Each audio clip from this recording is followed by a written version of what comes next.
Hello, Dr. Cinema here. Obviously, we're talking about Black Panther. Now, I was originally gonna do a movie face-off, putting the Iron Man film, the film that's been for a long period of time my favorite MCU film, up against Black Panther. But the more that I think about it, there's really no question. Black Panther, as of right now, at the time of this video being made and uploaded, is the best Marvel Cinematic Universe film. Now, let's get into some more specifics, and yes, there are spoilers. What makes Black Panther so different from all the other Marvel films? It is based on the Marvel formula, and there's no denying that, but it works with it, improves on it, actually does some interesting things with it. I mean, the formula, starting with Iron Man, has always been about putting a character, usually someone that starts off kind of selfish, arrogant, that kind of character, makes it go through a big change in their life, like becoming a superhero, where he ultimately ends up being a different, more likable character. That doesn't really happen with King T'Challa, aka the Black Panther, in the film Black Panther. However, that is what happens to the actual country of Wakanda itself. The country starts off very isolated, not really sharing resources with any other countries because they know that if they share what they have, if people knew what they had, that would be open for them being conquered or being in war. However, in comes the villain, Killmonger, who we'll get to in just a second, and he brings up points of how lots of black people around the world have been pretty much been exploited, disenfranchised, and Wakanda has really done nothing to help them. And at the end of the movie, King T'Challa finally makes the decision of having Wakanda reveal itself and begin sharing what it knows with the rest of the world. So the whole selfish, arrogant douchebag becoming a more likable and caring individual slash superhero story arc is actually used for the country itself. Now let's look at Killmonger. Killmonger, hands down, the best Marvel Cinematic Universe villain. Let's look at some of the other top contenders. Loki, he's charismatic, funny, and he is pretty smart. But his whole motivation is to rule Asgard, or rule Earth for the first Avengers film.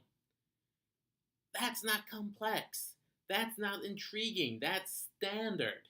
I mean, I won't even call Loki a villain anymore. He's like more of an anti-hero as of Thor Ragnarok. Now, the Vulture of Spider-Man Homecoming is definitely more than one-dimensional, but it's the same thing we've seen in a lot of other different movies, so there's really nothing too new or really groundbreaking there. And you might have your own other villains as well. Maybe it's Red Skull, or maybe it's Ultron, or maybe it's even Ego from the Guardians of the Galaxy Volume 2. But again, his motivations are ultimately very standard as well. Killmonger is real. Has actual, relevant, real beliefs, and even though you disagree with his methods, you might actually find yourself agreeing with some of his actual beliefs and statements. That's what makes this a great villain. And the fact that Wakanda goes through a character arc is actually very impressive itself. And while this is ultimately fictional, it's really not all that much of a fantasy.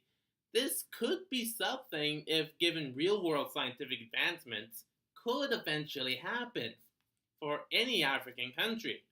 Of course, there have to be some big changes how the world fundamentally works in the real world, but it's not out of the realm of possibility. And it's ultimately about a movie saying, Share what we have. Do not isolate yourselves from other people, from other countries. It's not, the message itself isn't groundbreaking, but it's a message that really needed to be said during a time where, let's face it, America is not exactly at its prime. So, that being said, these reasons, as well as a few others that I might not be able to comprehend right now, is what makes this movie the best the MCU has to offer. Plus, the humor is very, very, very minimal. I mean, yeah, there are a couple of jokes, but this is very much a dramatic film, something along the lines of maybe even a Greek tragedy. And there is action, but it's not used for action's sake. It's used to actually add or help move along the story of the film. This is a movie that knows what it should do, what it should focus on, what it needs to tell. Does it effectively and does it with subtlety and doesn't just come right out and say it. That is what makes Black Panther, as of right now, the best film of the MCU. Yeah, I said it all. Sorry I didn't give you any lines. Just calm down. Sorry, he gets a little mad when I don't give him anything to say. But anyway, that's what I have to say. So, have you seen the movie? Like, comment, subscribe, share, and Dr. Cinema. I'll see you next time, people.